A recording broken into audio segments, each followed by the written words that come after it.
नमस्कार दोस्तों, मैं प्रदीप भारद्वाज फिर से एक नए टॉपिक के साथ। देखिए, अब तक आपने सुना होगा इतिहास लेखन की पद्धतियाँ, जैसे वर्णानुक्रम, विधेयवादी पद्धति, है ना, ऐसा आपने सुना होगा। लेकिन मैं आपको बता दूं, काल विभाजन की भी पद्धतियाँ होती हैं जो कि आपके लिए क्या हैं, इम्पोर्टेंट है और आपको पता होनी चाहिए। यहाँ से क्वेश्चन आपके हर एग्जाम में बन सकता है, चाहे आपका DT+B हो, KVS हो, NVS हो, STAT हो, UP TAT हो या फिर कोई भी एग्ज़ाम हो, फर्स्ट ग्रेड हो, सेकंड ग्रेड हो, ये सारे के सारे आपके एग्ज़ाम में पूछे यहाँ से जाते हैं। देखिए, अगर यहाँ पर हम बात करें तो काल विभाजन की पहली पद्धति, जिसे प्रथम पद्धति कहा जाता है, उसमें 4 युगों को, कितने को, 4 युगों को माना गया है।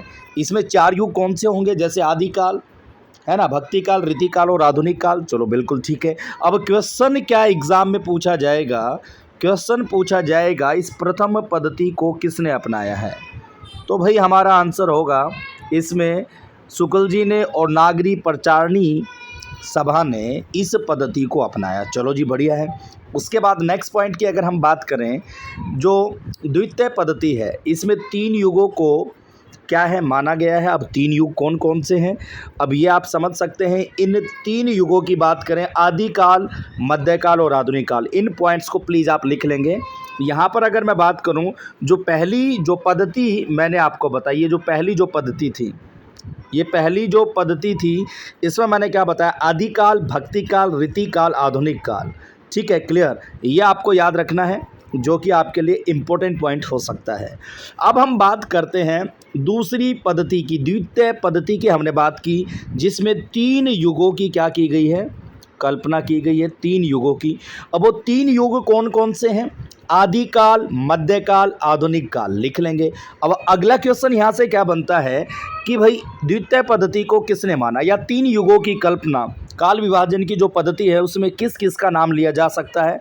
तो यहाँ पर आप देखेंगे गणपति चंद्र गुप्त और भारतीय हिंदी परिषद ने इस पद्धति को माना या फिर इसका प्रयोग किया। आप इसे या फिर अनुसरण किया, ये आप मान सकते हैं।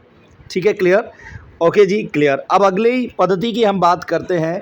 तृतीय पद्धति की बात करें तो इसे विधाक्रम कहा जाता है। क्या कहा जाता है, विधाक्रम। इसमें क्या होता है, गद्य और पद्य खंडों में उपलब्ध ग्रंथ किए जाते हैं, या फिर आप समझ सकते हैं क्या कि भाई इसमें समस्त साहित्य का एक साथ अध्ययन करने की अपेक्षा कविता तथा गद्य साहित्य की विविध विधाओं के इतिहास का वर्गीकृत विवेचन प्रस्तुत किया जाता है।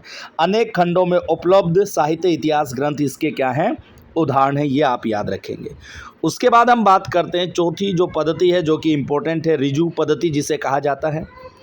अब इसमें शुद्ध कालक्रम के अनुसार वस्तुगत विभाजन को ही यथार्थ माना जाता है, जो कि ये पॉइंट मैंने यहाँ पर लिख दिया है पहले ही।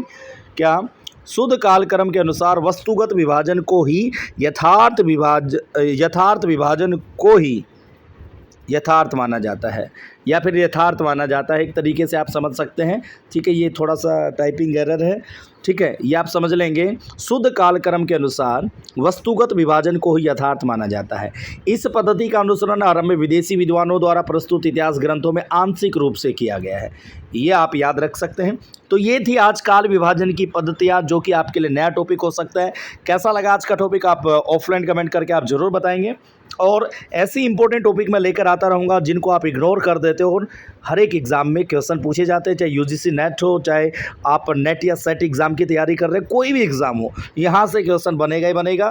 तो काल विभाजन की 4 पद्धतियाँ मैंने बताई, तो ऑफलाइन कमेंट करके आप बताएंगे कैसा लगा कंटेंट और कंसेप्ट। तो ऐसी शॉर्ट वीडियोस आपको मिलती रहेंगी।